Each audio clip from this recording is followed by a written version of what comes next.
اب امام حسن خطبہ دیتے ہیں اور بتا رہے ہیں کہ مشرک ہوتا کون ہے، کسی کو بری لگے بھلی لگے مجھے اس سے نہیں ہے. کہا انا نحن عالم. اب امام گنوا رہے ہیں کہ جو ہم ہیں ہمارے علاوہ اگر کوئی دعویٰ کرے گا تو وہ مشرک ہے. کہا امیر شام سن، انا عالم، ہمارے علاوہ کوئی عالم ہونے کا دعویٰ کرے گا تو مشرک ہے. توجہ نہیں کر رہا محترم، میرے ساتھ نہیں دے رہے آپ، جو نہیں سمجھ رہے میں نہیں سمجھتا. انا الامام، ہمارے علاوہ کوئی امامت کا دعویٰ کرے،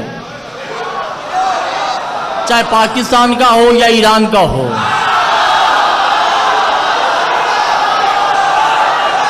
وہ مشرک ہے.